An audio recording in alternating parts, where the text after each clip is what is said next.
I sat quietly in the last row, my hands folded in my lap as my family clapped for Sienna like she'd won a war. No one looked my way, not even my mother. I was the forgotten one, the failure. I could hear them whispering, laughing even. They didn't know what I'd become, what I'd done. Then Colonel Briggs walked in, confident, composed, until he saw me. His eyes locked on mine, and everything in the room shifted. He stopped, walked straight toward me, and said in a voice only I could hear, "Wait, you're her?" The room froze. So did I. Before we begin, don't forget to hit that subscribe button and turn on the bell icon so you never miss a story that hits where it hurts and heals where it matters. If you've ever been underestimated, overlooked, or made to feel invisible, this one's for you. Like, share, and drop a comment if you've ever had to prove your worth in silence. Let's grow together, one story at a time. Growing up, I learned early how to disappear. Not physically, but emotionally. Quiet, small, unseen. In a house where voices were loud and attention was currency, I didn't stand a chance. My sister Sienna was born with a spotlight. She cried louder, walked earlier, smiled wider. Dad loved that. He said she had presence. Me? I liked books. Silence. I liked understanding things deeply, even if I never said them out loud. But in my family, if it didn't sparkle or shout, it didn't matter. I remember winning first place in a science fair when I was 12. I built a motion sensor out of spare parts and wrote my own code. I was proud. I brought home the trophy, held it out, waiting for a word. Anything. Dad glanced at it and said, "That's cute, but it's not like you ran a marathon." A week later, Sienna came home with a participation ribbon from track and field. Dad hung it on the fridge. That's how it always was. In school, I excelled quietly. Top of my class. Teachers loved me. I got full scholarships offered from 3 universities. But when I got accepted into Atlantic Tech, one of the best engineering colleges in the country, Dad told people they probably just needed to meet a diversity quota. He said it so casually, like it was a compliment. Mom never corrected him. I tried to pretend it didn't sting. I tried to believe that someday, if I just worked hard enough, they'd see me. That maybe if I became someone impressive enough, they'd stop calling me the other daughter. But something inside me knew. It wasn't about what I achieved. It was about who they wanted me to be. And I didn't fit. When I left for college, I thought I was finally free. Free to breathe. Free to become something real. And I did. For a while. But then came the fight. It started as a simple phone call. Dad had questions. He didn't like the internship I accepted, said it sounded sketchy and beneath someone in our family. I tried to explain it was a cybersecurity startup run by ex-military strategists. It was cutting edge, exciting, a huge opportunity. But he didn't want to hear it. He shouted over me, said I was throwing away my future, called me irresponsible and naive. I don't even remember what I said back, only that it ended with me saying, "I'm not living for your approval anymore." That was the last conversation we had for a long time. A few weeks later, I officially withdrew from college. I didn't tell them. I packed my things, took the job offer, and vanished. That's when the rumors started. I heard them through mutual friends, through whispers, through social media posts that never mentioned my name but were clearly about me. Dropped out of school, living off odd jobs, wasted potential, drifting. To them, I had failed. Another statistic, another girl who could have been something. I let them believe it. I didn't fight the stories. I didn't argue. I didn't defend myself, because I had a plan. A plan that didn't need their applause, their approval, or their understanding. I stayed silent, even as the family dinners continued without me. Even when Sienna posted photos in uniform, proudly smiling with my parents by her side, with captions like, "The real pride of the Moore family." I didn't react when relatives stopped calling, when old friends stopped checking in, when I became invisible to the very people who once claimed to know me best. But behind the scenes, I was building, learning, training, and slowly becoming someone they'd never expect. I just never told anyone, because part of me wanted it to be a surprise, and part of me just didn't care if they ever found out. Until today, Sienna was everything I wasn't, and that's exactly how my family liked it. She filled every room with her voice, her laughter, her confidence. She knew how to say the right thing, how to hold a conversation that made people feel important, how to shine when the spotlight hit. Dad used to say, "Sienna knows how to lead." She was born for it. And I guess, in some ways, she was. While I was spending nights in front of screens, debugging systems, writing code that no one would ever see, Sienna was out giving speeches at school, leading debate teams, joining the cadet corps. Mom would buy her new outfits for every event. Dad would polish her shoes himself. I didn't mind. Not really. I stayed in the background, where it was quiet. But what people never saw, what my family refused to acknowledge, was how many times I helped build the stage she stood on. When Sienna applied for officer school, she came to me in a panic the night before the deadline. Her essay was a mess. She was stressed and angry, accusing the system of being unfair. I stayed up with her until 3 a.m., rewriting it with her, line by line. I even helped her practice for her leadership interview, pretending to be the evaluating officer, asking the tough questions, challenging her until she snapped and then softened again.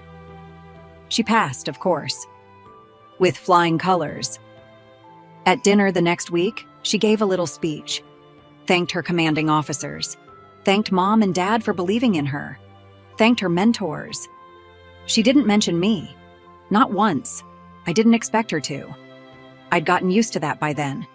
Still, I clapped the loudest. I always did. Because I wanted to believe that being a good sister meant showing up even if no one saw you. But everything changed the night of her first official promotion. She'd been promoted to junior officer. A big deal, especially for someone her age. The family decided to throw her a celebration at a private club downtown. There were banners, balloons, even custom-printed cupcakes with her face on them. I found out about it the way I usually found things out, on Instagram. Sienna posted a group photo. Everyone was in it. Mom, Dad, aunts, uncles, even some old neighbors. I wasn't. Not because I was busy, not because I couldn't make it. I wasn't invited. No text, no call, not even a mention. I stared at that picture for a long time. Not out of jealousy, not even out of sadness. Just realization. I had given so much of myself to a family that didn't notice when I wasn't in the room. They only saw what they wanted to see. And Sienna? She never once tried to change that. That night, I stood in my small apartment, just me and my laptop, the hum of my monitor, and silence. I stared at my reflection in the black screen and whispered, "You're done trying to be seen." I powered off my devices. I opened my drawer and pulled out the sealed envelope I had received just 2 weeks before. An invitation, not to a party, to a program, an elite, confidential tech defense initiative overseas. They'd found me through a private network, traced my work through layers of encryption, and still managed to get my real name. They wanted me. Not as someone's sister, not as someone's daughter, as me. I had hesitated at first. It would mean disappearing, leaving everything behind. Not just home, but my name, my identity. But now, I was ready. I folded the envelope carefully. Then I opened my laptop one last time and typed 2 sentences. "I'm leaving, not for you, for me." Then I shut it for good. That was the last night I lived in Sienna's shadow. I arrived at the compound on a cold morning, the kind that makes your breath hang in the air like a ghost. It wasn't what I expected. No grand gates, no welcome signs, just a fingerprint scanner, an underground entrance, and silence. But inside? Inside was a different world. Men and women moved with quiet precision. No one introduced themselves. No one asked questions. Everything was encrypted, even the air we breathed. They called me Vanta, my code name. No one used real names. My work began immediately. I was assigned to Project Helix, a classified initiative focused on developing next-generation cybersecurity systems for global military networks. We weren't just building firewalls. We were building digital fortresses, offensive counter-AI, predictive breach containment, and black ice programs that could destroy hostile networks in under 2 seconds. And I was good at it. Really good. For the first time in my life, I didn't have to prove myself to people who doubted me. There were no dismissive sighs, no backhanded compliments, no, Sienna did it better. Here, it was about skill. Not status, not charm. Just raw, relentless results. I thrived. Within 6 months, I was promoted to lead developer of Aegis, a self-learning defense matrix that now protects over 17 military bases across 5 continents. Sienna's base included. Funny how the world works. My fingerprints were on every line of that system, but no one knew. Not even Colonel Briggs. Not even my own sister. They all trusted it, relied on it, praised it. And I watched silently from the shadows, updating the protocols, strengthening their walls, while the people who once called me a failure celebrated victories they didn't realize I helped create. Over the years, I was flown across continents: Germany, South Korea, Canada, each mission deeper than the last. I worked with elite counter-cyber units, sat in encrypted war rooms, received private commendations I couldn't even frame. And through it all, I remained invisible. Until Operation Tempest. It was the first time Aegis was truly tested in real time. A coordinated cyber assault on 3 bases, including Sienna's, all at once. Real lives, real weapons, real danger. I stayed awake for 43 hours straight, monitoring breaches, rerouting code, deploying custom patches before the enemy could adapt. We stopped them, just minutes before a weapon system could be triggered remotely. Colonel Briggs' base was the highest risk zone.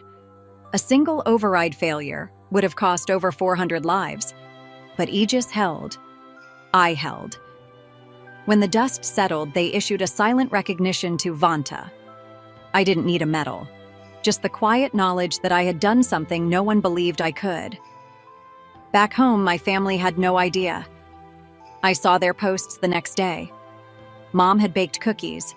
Dad was grilling outside. Sienna was posting motivational quotes with hashtags like "Rise and Grind." They were proud of the uniform. They had no idea who'd helped protect it. And I didn't tell them, I didn't reach out. Because I wasn't doing it for applause. I was doing it because I finally found a version of myself that didn't need their validation. The invisible daughter had become the unseen protector. But things changed 2 weeks ago. We received notice that a select few contributors to Project Aegis would be invited to attend a military gala, as guests, not to be revealed, not to be named, just to observe, under silent clearance. Normally, I would have declined. Too risky. But something in me said yes. I didn't know then that the gala was tied to a promotion ceremony. I didn't know it was for Sienna. I just knew I needed to be there. Not to prove anything, but to stand in the same room as the people who once forgot I existed and see what it felt like to exist anyway. So I flew in. Quiet. Alone. No announcement. I sat in the back. Let them whisper. Let them point. They thought I was still drifting. Still lost.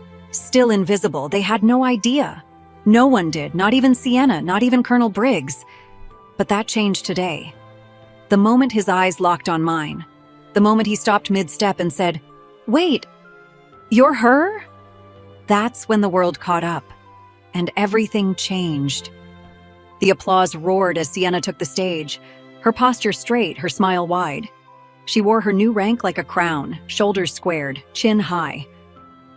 I sat in the back where I belonged, or at least where they thought I belonged.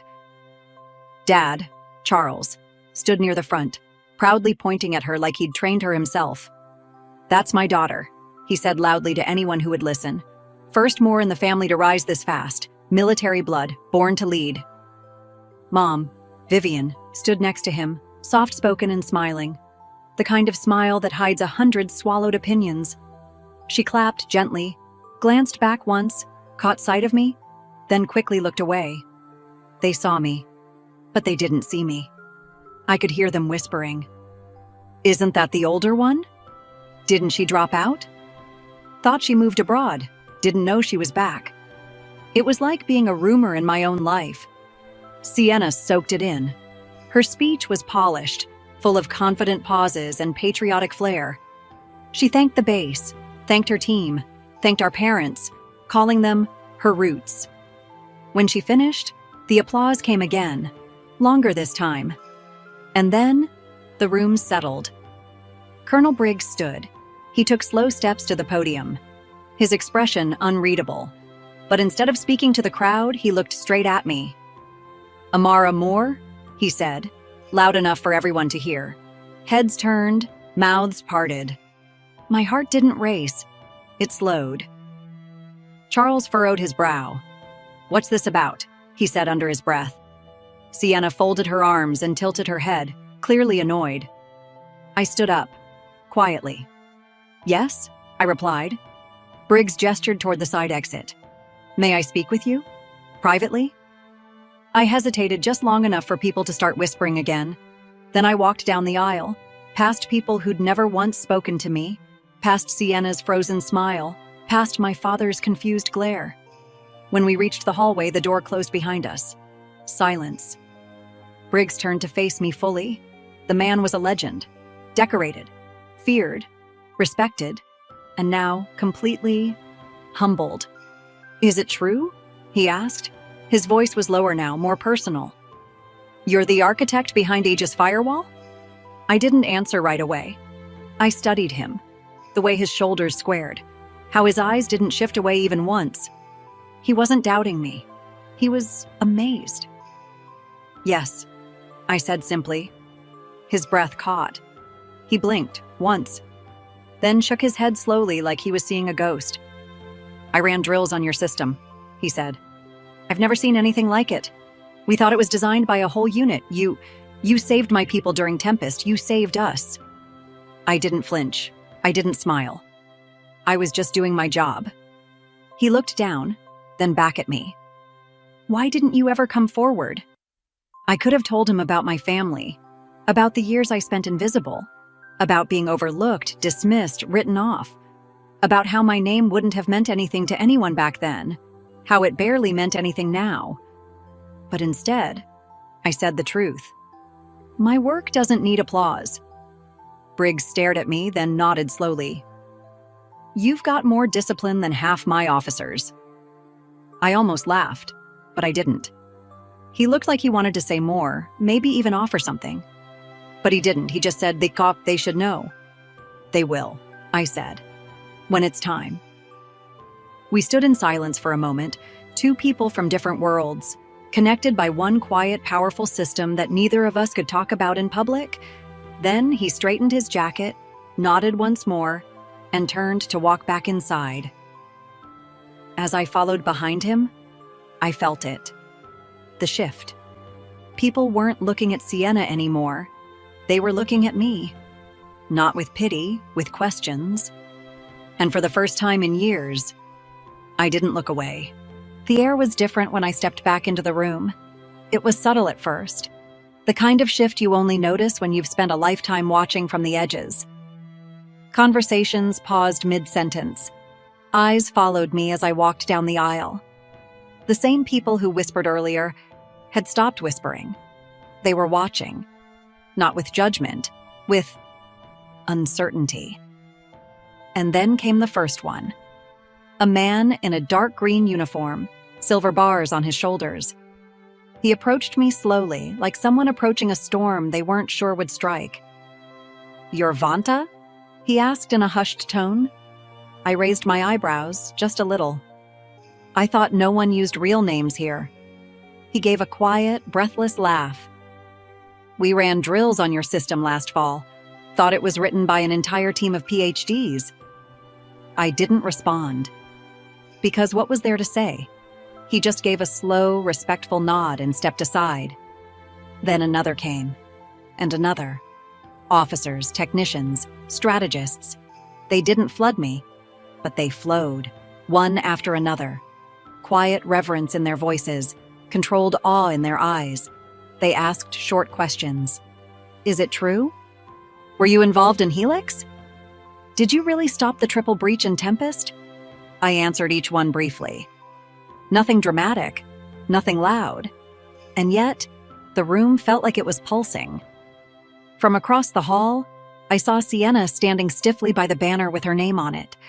Her smile was fading in slow motion, like she was starting to realize she wasn't the main character anymore. Dad, Charles, stood beside her, arms folded tightly, his jaw clenched. He looked like someone watching his carefully built illusion begin to crack. Mom, Vivian, sat at the front, blinking more than usual. Her eyes kept bouncing from me to Sienna, like she was trying to figure out when everything changed, or maybe how she missed the signs. Then Colonel Briggs stepped back up to the podium. His expression was calm, but his eyes flickered with purpose. "If I may," he said into the microphone, "I'd like to take a moment to recognize someone else in the room today." All heads turned toward him. He looked directly at me. "Miss Amara Moore, would you join me on stage?" The room gasped, some louder than others. A woman near the back even dropped her phone. I didn't flinch. I stood, and I walked. I didn't adjust my posture. I didn't smile. I didn't glance at my family. I just walked, quiet and steady, until I stood beside him. Briggs didn't need to explain. He didn't have to list my accomplishments or break protocol to tell the room what I had done. He just said, "Some heroes don't wear uniforms, but they defend us just the same." He turned to me, and I gave a small, respectful nod. That's all. No speech, no dramatic monologue. Just a nod. And yet, the room stayed silent. No applause, not at first, because the silence was louder. Louder than any hand clap, louder than any shout. It was the kind of silence that happens when people realize they've missed something important, when their eyes are adjusting to a truth that was always there, just hidden. I looked into the crowd. Charles's face had drained of color. He didn't even try to fake a smile. Vivian sat frozen, one hand over her mouth, the other gripping her purse like she needed something to hold on to. And Sienna. Sienna was still smiling, but it wasn't real anymore. It was thin, brittle, cracked at the corners. She clapped, slowly, once, twice, then stopped.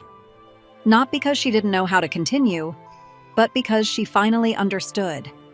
The stage she once owned was no longer hers alone. The roles had shifted, and everyone felt it. The ceremony ended with the weight of silence still hanging in the air, the kind of silence that follows a truth too heavy to ignore. People slowly filed out of the hall, some congratulating Sienna, others sneaking glances at me. I didn't stay long. I wasn't there for applause. I never was. But I should have known Charles wouldn't let it end quietly. As soon as we stepped outside, I heard his voice, sharp and demanding. "Amara!" I turned around. He was storming toward me, jaw tight, eyes blazing. "Why didn't you tell us?" he growled. "All these years, this is what you've been doing? Why keep it a secret?" His voice echoed off the building walls, drawing a few stares. I didn't flinch. I didn't raise my voice. I didn't fight. I just looked at him and said softly, "Because you never asked." That stopped him. "You never listened, Dad," I continued. "You only heard what you wanted to believe.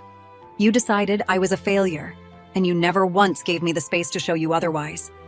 His mouth opened, but no words came out. He looked stunned, like someone realizing they misread a map and were now completely lost. Vivian approached, slowly, as if trying not to break the moment. She reached for my arm gently. "I'm sorry," she whispered. "I didn't know. I didn't see." I smiled, but it was small, worn, honest. "I know, Mom," I said, stepping slightly back. "I'm not angry. I'm just done waiting to be seen." She lowered her hand, eyes wet, and nodded like she finally understood something she should have known all along. But then came Sienna. She walked fast, heels clicking like bullets on the pavement, her eyes locked on me with a mix of panic and fury. "Why now?" she snapped. "Why today? Why my ceremony? Why come here and steal my moment?" Her voice cracked at the end, but she masked it with a sharp inhale. I looked at her long and hard, not with anger, just truth. "You didn't need help stealing mine," I said, voice calm. Her jaw clenched. "All those years," I continued, "I helped you, stood by you, cheered for you, and you acted like I didn't exist, like my silence was your permission to shine alone." Sienna's expression flickered, just for a second. "Amara, that's not fair." "It's not about fairness," I interrupted. "It's about honesty. And you knew what you were doing." She didn't deny it. Not really. She just folded her arms tightly and looked away, swallowing whatever words she wanted to say next. For once, there was no comeback. I stepped back, my hands tucked into my coat pockets, the cold breeze brushing across my face. "I didn't come here to ruin anything," I said. "I came to watch. I came to let you have your moment. But the truth has a way of showing up, whether we want it to or not." She didn't respond. She couldn't. And so I turned and walked away. Not angrily, not dramatically, just peacefully. Behind me, I heard no footsteps following, no one calling my name, just silence, the kind that follows when the masks finally fall. A week passed. No texts, no calls, no "we're proud of you." Not that I expected one. After the ceremony, I returned to my temporary apartment in the city, expecting everything to go quiet again. But quiet didn't come. Not this time. The next day, I received a formal letter, hand-delivered. It was an invitation. No rank, no name on the envelope. Just a seal I recognized immediately. The Department of Military Technology and Innovation. The gala. Not the public one. Not the one with press and awards for field performance. This one was different. Reserved. Private. For people whose names were whispered, not printed. For contributors like me. I almost didn't go. But something inside me, something that had been silent for years, told me I should. Not for them. For me. The gala was held in a glass hall overlooking the sea. Men and women in uniform stood in tidy clusters, quiet murmurs floating through the space. No flashy decorations, no loud music, just the soft hum of importance. And at the center of it all stood Colonel Briggs, speaking to a group of international delegates. The moment he saw me, he excused himself and walked over. "Amara," he said warmly. This time, no confusion, just respect. "I'm glad you came." He didn't ask how I was. He didn't comment on the ceremony. He simply offered his arm and said, "They're ready for you." We walked together toward the stage. No one knew what was about to happen. A few noticed me. I saw their expressions shift, recognition flickering in their eyes, not from TV, not from news stories, but from the systems they used, the codes they tried to understand, the lines they studied and memorized. I'd been there, every step of the way, behind every secure wall, every successful operation. And now, they were about to know who I was. Briggs took the mic. He didn't say much. He never did. But what he said landed like thunder. There are people in this room wearing medals, people with decades of service, and they deserve every bit of honor given to them. He paused, then turned slightly in my direction. But some heroes don't wear uniforms. Some defend the world from places we never see, places built in code, in silence, in sacrifice. He motioned for me to step forward. "Tonight," he said, "we recognize one of those heroes, the architect behind Aegis Firewall, the shield behind Operation Tempest, the ghost behind our greatest defense." He looked me directly in the eyes. Amara Moore. The room exploded. Not polite claps, not hesitant applause. Thunder. It rose and rose louder than I'd ever imagined. I didn't cry. I didn't bow. I didn't speak. I simply stood. For once, not in the background, not in the shadows, but at the center. As the clapping echoed, I scanned the crowd. And then, I saw them. Charles, standing stiff in the corner, hands clapping but face unreadable. There was no smugness, no pride, just something I'd never seen in him before. Humble silence. Sienna, beside him, looked down at the floor. Her arms folded tightly, her jaw clenched. For once, there was no camera to smile for, no stage to claim, just the truth, standing right in front of her. And Vivian, front row, not hiding this time, not shrinking. Her hands were together, her eyes were wet, and her lips trembled in a smile so soft, so fragile, I nearly broke. She mouthed 2 words, "I'm sorry." And for the first time, it felt like she meant it. Later that night, I stood outside the building, the wind gently brushing through my coat. The sea stretched quietly in front of me. I didn't need anyone to follow me. I didn't need applause. Because tonight, the world had seen what I always knew I was capable of.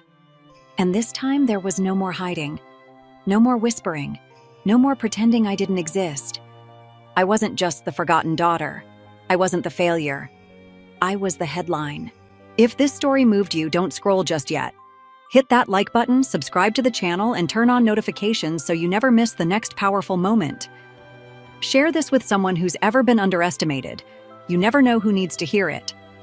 And tell us in the comments, have you ever had to rise in silence? Let's talk below.